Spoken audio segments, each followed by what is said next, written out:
Good morning, everyone. Let's begin the day by giving charity as usual. Oh, we got charity over here. Charity saves from death and certainly from things that are less dangerous. And charity brings the gula, and certainly things that are less positive than the gula. So it prevents from all bad and brings all good. Charity. Be generous with your time and with your words and with your actions and even with your thoughts. Right. So we're saying like this: there are miracles that affect the whole world. There are miracles that affect the whole world. What is an idea of a miracle? But maybe we can start off just with a little thing. What exactly is Judaism? What is exactly Judaism? Judaism, it's like this claim that they make about does Israel belong to the Jewish people? Well, the proof is when the Jews begin to live here. How many Jews are living here? What the majority? Do we go according to the majority? So that's not the answer. Israel belongs to the Jews because of one man, Abraham. God promised Israel to Abraham and his offspring. And if you have any doubt who his offspring are, so the Torah says, well, his only real offspring is Yitzchak, and not just Yitzchak, but Yitzchak's offspring, Jacob. So it's Abraham, Isaac, and Jacob. That's why the Jewish people are called the people of Israel, because Jacob's name was changed to Israel. So we're called Bnei Yisrael. That's why the land is called the land of Israel, because it belongs to Israel. But really, it's not just because of Israel. It's because of Abraham. Abraham got it, and God just said that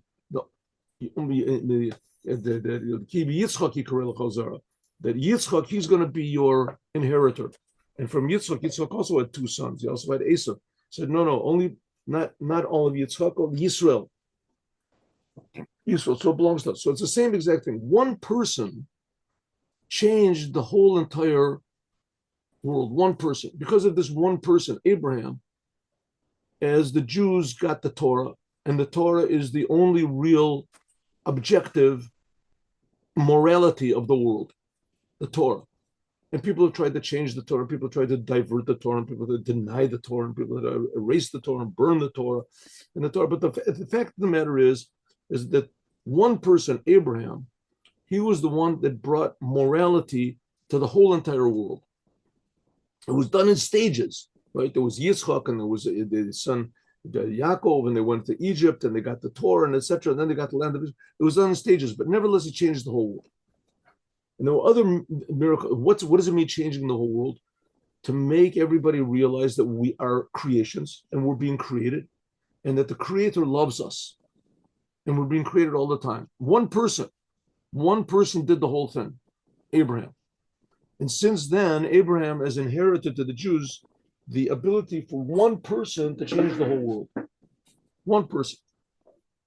Who is that one person? Every single Jew.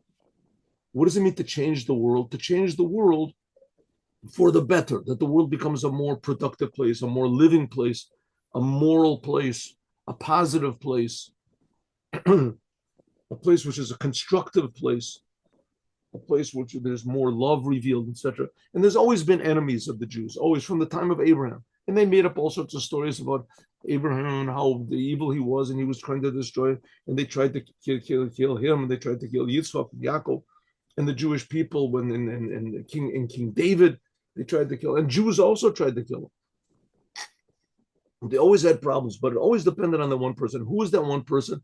That one person is you or me or each and every Jew has to say, I am that one person. Okay, so here we see an example. We have two examples. One example is, and maybe we can say three examples here. Okay, one example is, let's take it in chronological order. First of all, we have Aaron. Everybody disagreed with Aaron. Korach, that's this week's Torah portion. All the Jewish people have disagreed with Aaron and Moses. And so God said, Aaron and all the tribes, the heads of the tribes, take your staffs and put them in the tabernacle, and let's see what happens. So everybody took their staffs, wrote their name on it, put it in the tabernacle, took it out the next morning, and Aaron's staff had blossoms on it with buds and flour and almonds going on, and all the other staffs remained the same. And said that miracle shows that Aaron is the leader. Why did it have to have flowers and buds on it? To show that the fact that he's a leader, Aaron is the leader, is a big miracle, but it's natural. It happened according to the laws of nature, a miracle in nature. Jump forward a few years, and we have Joshua coming into the land of Israel. Joshua comes into the land of Israel, and God makes a big miracle in one of his battles that all of the heavens all stand still. The sun and the moon, the whole world, all the laws of astronomy, all of a sudden are negated for one day. Everything just stands still. Everything stands still. You could say an easy way that the earth just stops spinning around, but according to Judaism, it wasn't that way. It seems that it's easier to stop all the heavens. If you're going to do a miracle, so what difference does it make? A miracle is above nature, so the whole nature is just a creation. Anyway, so God changed all of nature, right, for one person. Right. And nevertheless, after God did this miracle for Joshua and stopped that, he still had to continue the battle and fight and destroy his enemies. He still had to do it. So it happened. Why did that happen? Because God wanted it to be nature. The one we're really talking about over here is the previous Lubavitcher Rebbe. The previous Lubavitcher Rebbe defied Stalin. Stalin was like the angel of death. He killed tens of millions of people in the name of communism and in the progress, in the name of whatever. And one person stood against him. One person stood against him, and he stood against him for the same principles as Abraham, the same principles as Joshua. The principle is that everybody should know that God is creating them, and that everybody owes their whole entire being to God. God is very good. To let everybody know this. And Stalin wants to say, all right, not so. I'm the leader, but I'm creating the world. So a big miracle happened, and the previous Rebbe got out of prison, but he got out in stages. The stages began on Gimel Tammuz, the third day of Tammuz. He was taken out of prison and sent into exile. And then a few days later, he was taken out of exile and he was freed into Russia. And then a year later, he got out of Russia and he went to Poland. And then about 10 years later, he got out of there and he went to America. So it happened in stages.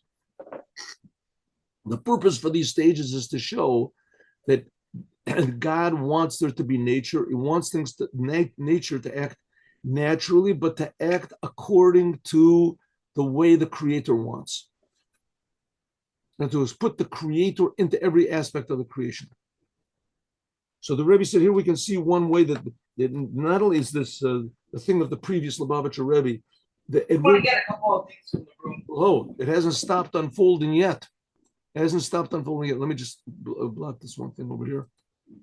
1 second, 1 minute. Let me just mute you. There we go. Okay. It says it hasn't stopped unfolding. Said the Rebbe, this was 1991, that in Russia, the Iron Curtain is falling. The Iron Curtain is falling. The Iron Curtain fell. And even more, the Iron Curtain fell. And now people can go in and come out of Russia whenever they want to. Unheard of, right? For the last 70 years, you couldn't do that. Up to 1991. And not only that, they're changing the name of the city Leningrad back to Peterburg, which Peterburg had religious connotations also. And one of the big things of communism was anti-God. There's no God, there's just nature, all there is. Okay, so that's where we are now. Maybe we can attach all this with the month of Tammuz, the fourth month. We did this. We got this yesterday. We did this. The fourth month. That's the thing of the letter Dalet. Remember we said the letter Dalet? And the letter Dalet has a little point in the back of it. Let's see if we can get this little point over here. See, the letter Dalet has a little point. I don't know if you can see this pen. It has a little point in the back of it. See? And this little point implies the letter Yud. The Yud is the smallest of the 22 letters of the Hebrew alphabet. And it indicates on smallness. It indicates on what's called surrender. Surrendering yourself to the Creator, which surrender is the essence of life. Right? Your heart works when it's surrendered to the rest of the body. The lungs work, your liver, your stomach, only when it's surrendered to the rest of the body. Right? Surrender to you do your job. right? Not more to not less. You have a big orchestra. Everybody does their job. You have to surrender. That's like the letter Yud. And that shows that's Gimel Dalid. The third month of the year is Gimel. That's the month of Sivan when we got the Torah. And it gives, Gimel means to give. Gimel, it gives to the month of the fourth month. The fourth month, that's this month of Tammuz. And the fourth month, the word Dalid means poverty. But it's not, and the word Reish is very similar to it. And it also means poverty. But Dalid doesn't mean poverty. It means humility. It's a good type of poverty. It's a good type of poverty. When you realize that all you have is just a gift. You don't really have anything. You are really nothing. You're just a big gift, big miracle. That's the fourth month. That's this month, the fourth Dalid. That's Dalid. It shows on a surrender to the creator of the universe, which eventually the whole world is going to be like, what did I do? Something, what happened? What happened? Well, I pressed a little button and everything just disappeared. What? 1 minute. You are screen sharing. Let's stop the share. All right, here we go. All right, back. Here we go. All right, here we go. Yes. That shows on humility. Shlemut avodah. Complete, total service of God, or even more, we can say complete, total, being a human being. What's the uniqueness of being a human being? That you can be aware of something, that you can be aware, you can connect to the creator. The creator. Animals only can connect to what's above them, right? There's some animals that they like leaders, whatever's dogs go in packs and things like that. So, but a Jew, a human being, can connect to truth, honesty, integrity, things that you don't see, kindness, right? Animals have kindness because if that's their nature, but human beings can change their nature. But even more, human beings can connect to the creator, the source of kindness, the source of integrity, the source of truth. That's the complete servant. A human being is one who is able to connect to God and do what God wants. And what God wants, a lot of times, most of the times, is not exactly what we want. Sometimes it is, but mostly it's not. The person should have both of these two things together. What two things together? Number one, the little point in the back of the Dalit, surrender, but it has to be drawn down into the world. It has to be, we have to realize that life is a big miracle, but on the other hand, we have to do something with that. God gives us responsibility. So on one hand, we have to be totally surrendered to the creator of the universe, but on the other hand, we have to be unique. We have to work in the world. You have to be productive. You have to have a family. You have to have a house. You have to have money. You have to have children. You have to have a job. You have to have friends. You have to be competitive. You have to be in a positive way. You see somebody doing something good, you want that thing, right? You see somebody learning Torah better than you. You see somebody gives more charity than you. You want to improve yourself. You want to give more charity. You see somebody that's poor. You want to improve their lot to give them charity. So you have to make your own decisions. So you have to have these two opposites together. When there's both of these two things, Elyon, surrender to what's above you, and Tachton, and to improve what's below you, of a chesra nekuda of a bittul. But if there's lacking this surrender to the God, hari sof chaser as bechibur the shnei kavim.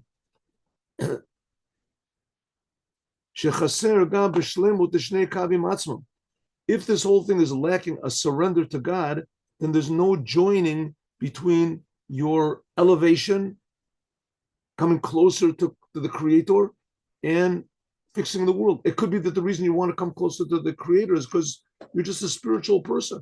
That's just what you like. At Shapirul Beneim, there can be a separation between them. Yochel Lavi Lamatzav shall rush. Rush is a poor person. That was basically what Korach was. Korach said, I agree there's spiritual and there's physical, but it shouldn't combine. Everybody does what they want. If you're a spiritual person, be spiritual. If you're a physical person, be physical. And that's it. You don't have to work to try to combine them together. What that basically means is that you're not surrendering yourself to God. There was a person in Chabad, I won't say his name, but he was totally not ashamed of this. He advertised it very much. And he was a genius. He was a very genius person. I mean, there's a lot of people in the history of Judaism who are like this. And he had even been a big follower. And he was a very important person in Chabad. This is in the previous generation. He just passed away recently. And he claimed you don't have to do the commandments. There's something like this guy in there's this big philosopher. They call him a big philosopher in Israel. You don't have to do the commandments. The commandments are like optional. You can do it if it expresses your spiritual, how do you say, your spiritual, there's a word for it. What is it? Meaninglessness or whatever. There's a better word for it. I can't think of it. Okay. In other words, you can be spiritual or you can be physical, but don't link them together. The commandments are for simple people. The spirituality and prayer, that's for spiritual people. And you can choose whatever you want. You want to do a commandment or to do it. But there's no surrender to God. That's the point. There's no surrender to God. That's what's called, that's the letter, that's represented by the letter Resh, and that is poverty. Aniut, that's a different type of poverty. That's, how do you say, miserable poverty, selfishness, the opposite of holiness. And that's the whole difference between Korach, which there's Kuf, Reish, Chaf, and the letters, both of them have, and Chukat. Next we store a portion. Korach is the letters Kuf and Chet, and Chukat also has Kuf and Chet. Says that's the letter Korach. Korach is Kuf Reish, like we said before. But if there is the surrender to God, then there's the letter Dalid. Then the letter Dalid is Shehu b'chutz l'mayla. Sorry, Chukat, he put a different point. In the Chukat, the Reish becomes a tough, which is the same point he wants to say. Then the point is at the bottom of the tough. And then there's Yoter Mihamayla the Karen Zavit. Then, so if there is this bittul, this surrender to Judaism, this little point which is in the back of the Dalid, that this is outside of the two lines, the line which goes wide and the line which goes down. Now, wide that shows on spiritual, and down that goes on going physical. But if it doesn't have that little point, if it doesn't have these two lines, then it's called misery. But if it has a little point, then there's completion of service. You can join them together, because the reason you're spiritual is because God wants you to be, and the reason you're physical is because God wants you to be. You're not doing anything you want. That's the whole idea of the fourth month, the month of redemption, the month of Tammuz. That's the redemption, and especially the redemption of the third day of Tammuz, and when the Rebbe was taken out of prison, and the 12th and the 13th day of Tammuz, when the Rebbe was totally released from exile. The miracle which was above nature, that's, like we said, this little point, but it's drawn down into nature. It's a miracle. So that's the smallness of God is revealed in nature, which nature is big, but then it comes down into the world, so it changes the world until this reaches to even changes being a rush, poverty of a bad side, misery, namely the imprisonment of the Rebbe and the tortures that the Rebbe went through, and it's became transformed even more. Not just that it became, but because the Rebbe was put into prison, into this terrible low state, the state of rush, poor, this revealed that Imo Anochi B'Tzora, that I am with you in your pain. God revealed. This is in Psalms. Not that King David was a great person and that despite that, he suffered. Because of King David's suffering, that brought out his true greatness. That refers to God's essence. Now, nobody wants to suffer, that's for sure. And no one wants tests. But nevertheless, sometimes that's what God wants. And he gives a person difficulties, and difficulties in this world are really difficulties, because one of the main difficulties in this world is you feel abandoned, you feel alone, you feel that you're dealing with problems on your own. No one can possibly comfort you except for God. And God is the one that caused the whole thing. Right? There's people now in Israel that it's just heartbreaking even just to talk about it. And there's so many young men that have been soldiers that have been killed. There's like almost 900 in this war against the Hamas. The whole thing is just completely insane. But their families are just totally broken. And they're not just broken as a whole. Each and every one of them that knew these people are broken in a way that only God can comfort them. There's no words, there's no deeds, there's no thoughts, there's all the books in the world and all the speeches and all the hugs and everything like that. They can't comfort these people. Can't comfort them. Only God can comfort them. So on one hand, the person can say, why is this happening to me? And that certainly is a really very good question that no one can answer. Only God can answer. But on the other hand, God does answer. And a lot of these people, they come out stronger. A lot of them come out broken. I think that, I don't know. I mean, I think maybe if you make it a survey, I think you might, the results might be very shocking. But, these tragedies that happen, nevertheless, says the Rebbe, that through these tragedies, that because of these tragedies, there can be revealed a new type of godliness in the world, the essence of God, above all of the limitations of the whole world of up and down.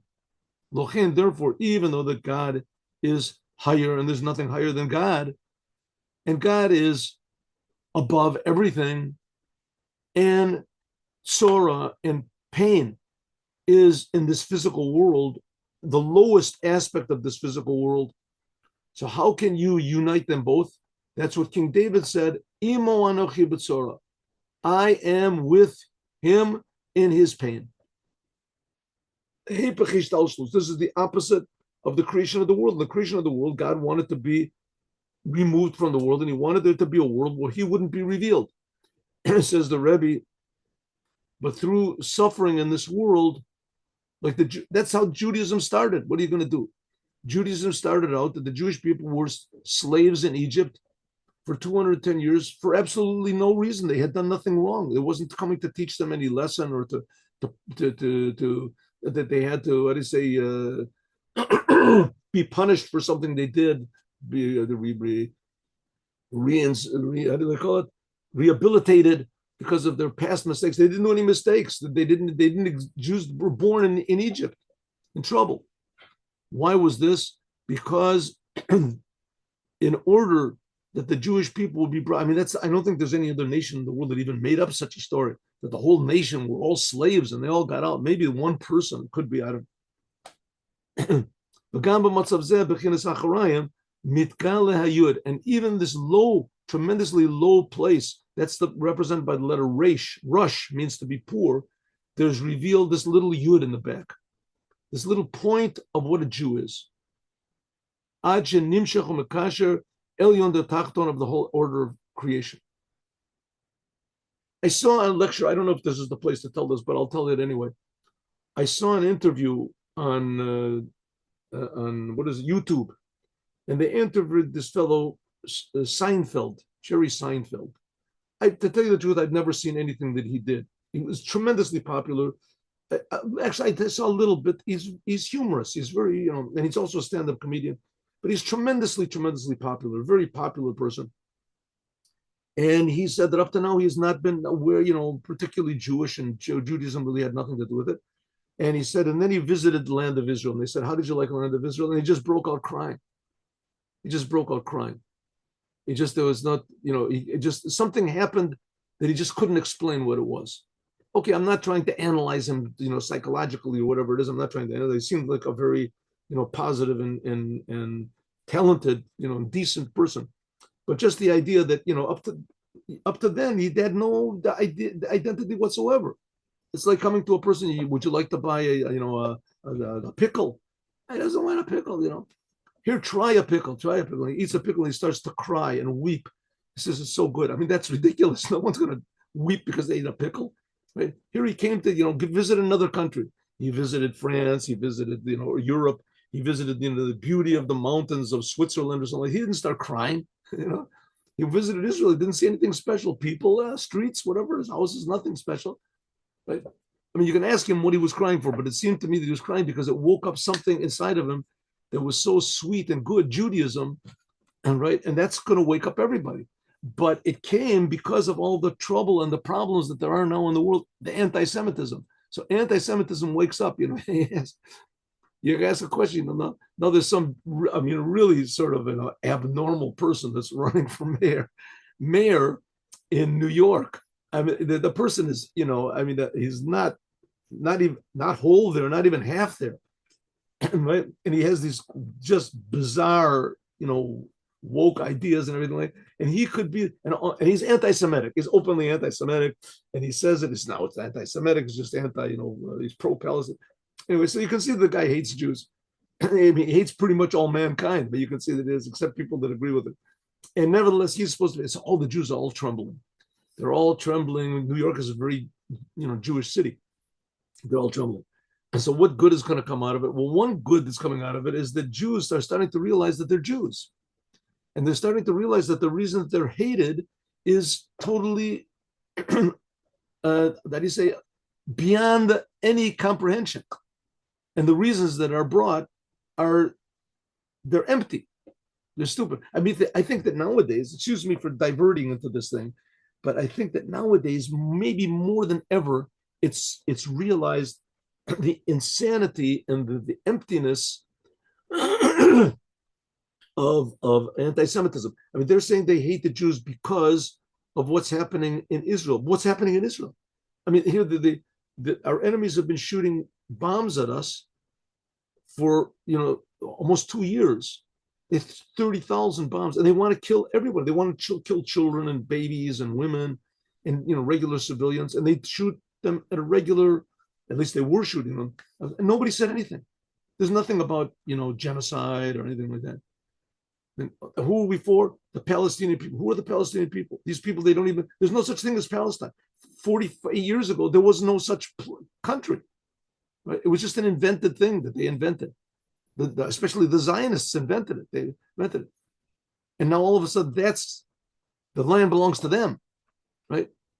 So it's like we don't hate Jews, we hate Zionists, and every Jew is a Zionist. And what why? Because of what they're doing to the Palestinians. But there's no such thing as Palestinians, and we're not doing anything. There's no proof that we're doing anything to them. There's no pictures of Jews shooting babies or something like that. And there's a lot of pictures of them killing on October 7th.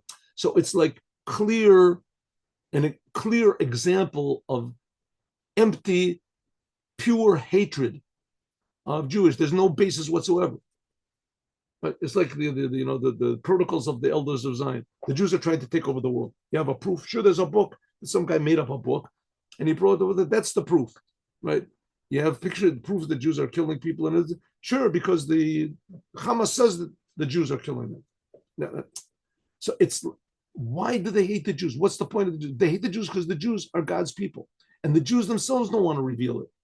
They don't, but they're starting to realize it. The Jews are starting to realize it. From this lowest of lows, right? There's a sentence in Deuteronomy that in the end of times, God is going to send on the Jews a lo'am.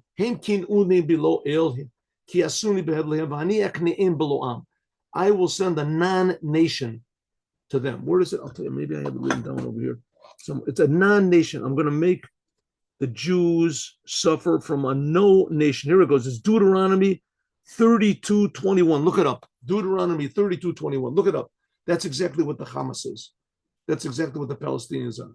It's a non nation, a non-entity, never existed, no such thing. And they're the enemy. All of a sudden, they're the big, it's a non-nation. Look it up. Deuteronomy 32:21. Okay, let's go.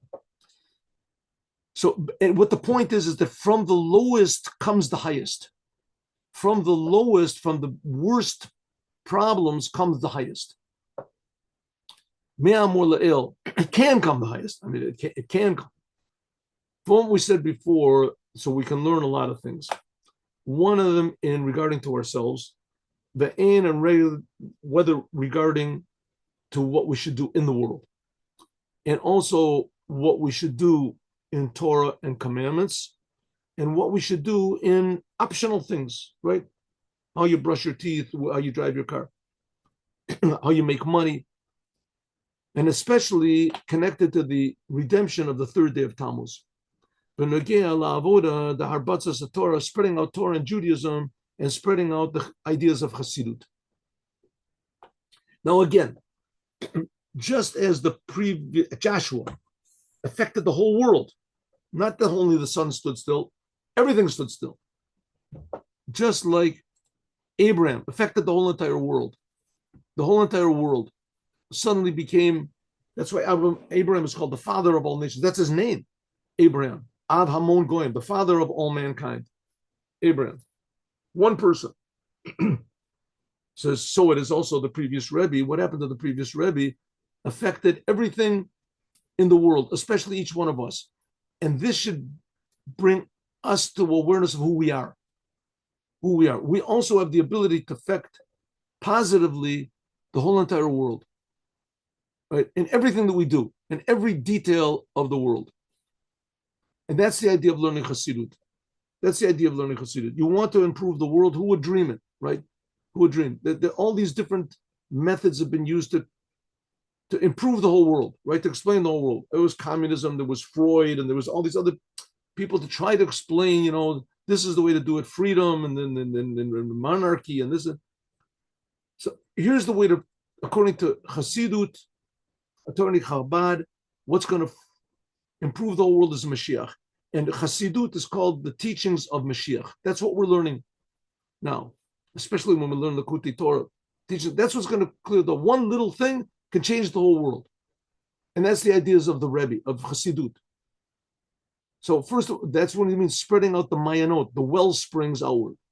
And especially that there is a commandment that we have to leave the staff of Aaron for a sign forever. In the Holy of Holies, one of the things that was buried when King, Yeshayahu, a Melech, when, like it was, 50 years before the temple was destroyed, so the first temple, so he took the ark and he hid it in this special secret room, down deep, it says, that King Solomon made. That's where the ark is.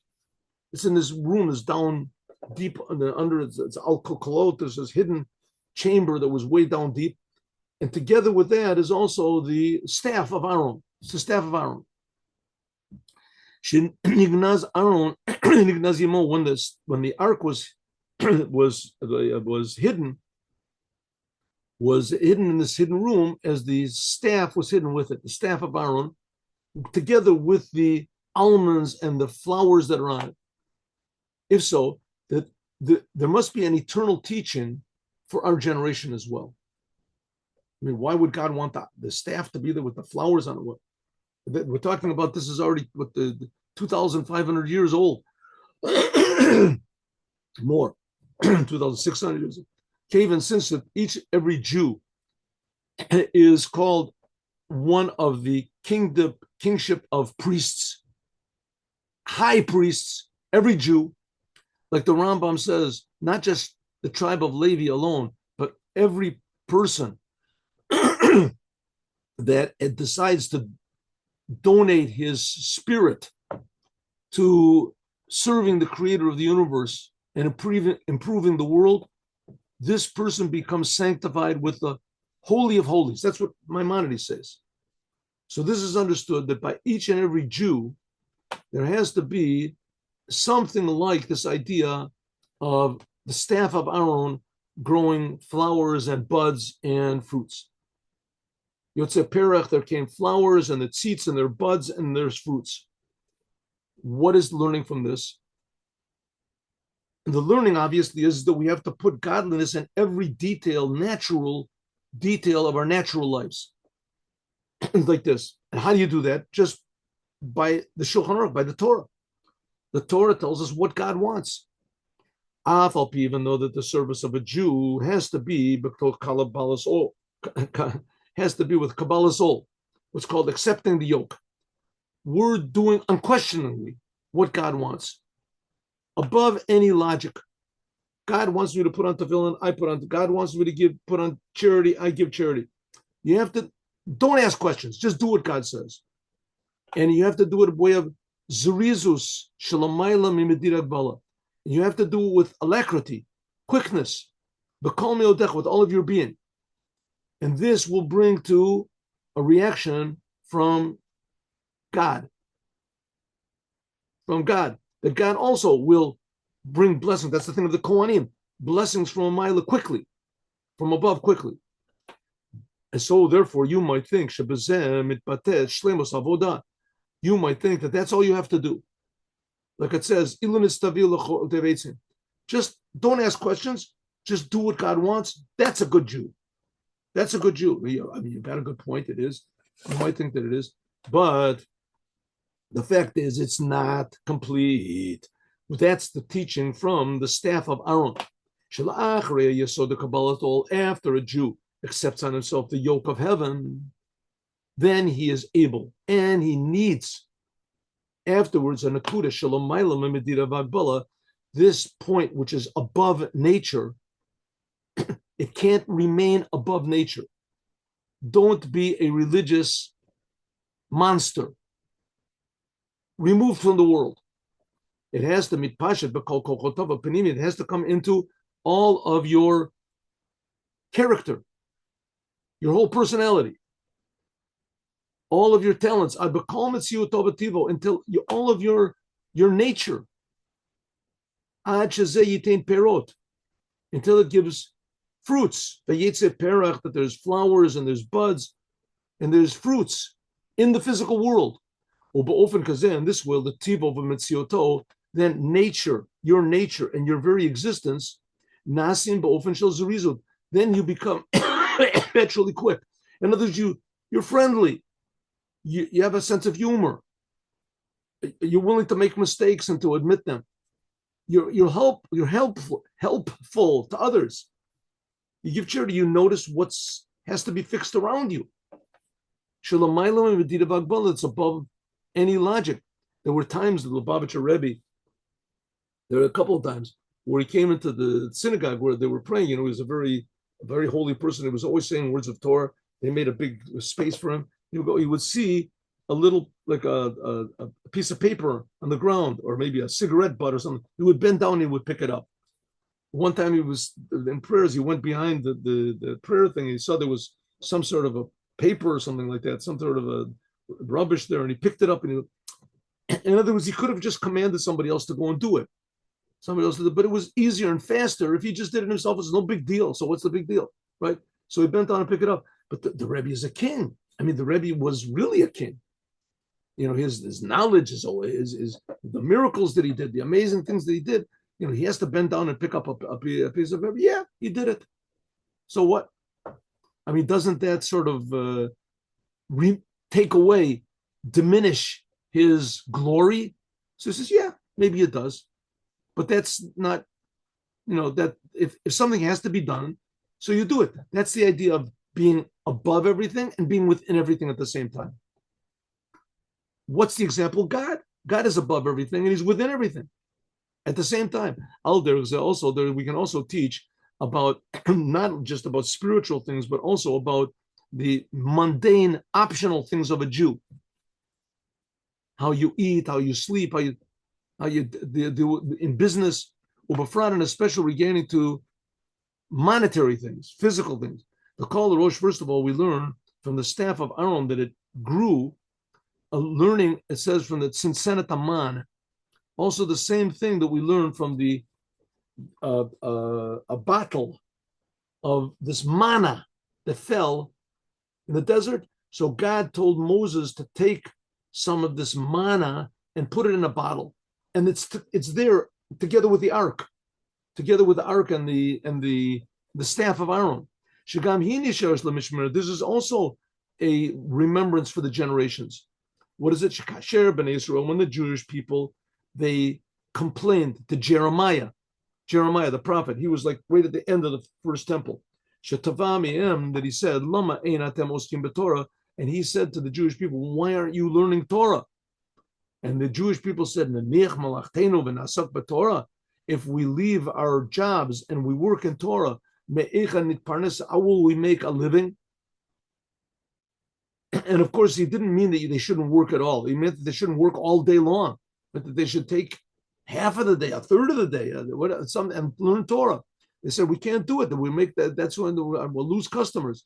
So he took out Jeremiah went and he took out this bottle of manna, and he said, Ra'u b'zeh, look, how were your fathers provided for in the desert? In other words, God cares. God is involved in physical things. He provided bread for people. And God provides, okay, in the desert, God provided it directly. But don't worry about it. Nowadays, God will provide it for you in the same way, right? Not directly, maybe directly through someone. All of a sudden you'll get it. Maybe you won't need so much money next month. Al Derech says similar there also is the learning of the staff of Aaron. The staff of Aaron had almonds, which almonds was a physical food, gedalim ba'ofen nes, and they grew in a miraculous way overnight, bezrizos quickly, but also they showed all the stages. So all the stages were also there. Nature, it was nature, but it was nature above nature. It happened. So it is also the livelihood of every single Jew. You don't have to go crazy. Work. You should be a millionaire, a billionaire, whatever, but trust God. When it comes a chance to cheat and make double, triple, quadruple your money, don't do it. Don't cheat. When it comes time to work on Shabbat, and on Shabbat you're going to make a deal. You never made such a deal before in your life. You're going to be the boss of 20 companies. Don't work on Shabbat. Don't do it. What about the companies? God will figure out a way to do it. Maybe you don't need it. Maybe you do. Maybe you do. So if you do, then God will give it in another way. But the point is, work, be industrious, be intelligent, right? Be a good businessman, but do it exactly the way that God wants. Don't do it. On the other hand, God will bless you in whatever you do. You have to do something. Sham Shachad, Parnasad, in order to make a living, you have to do things. You have to work. You have to have a business. You have to have a store.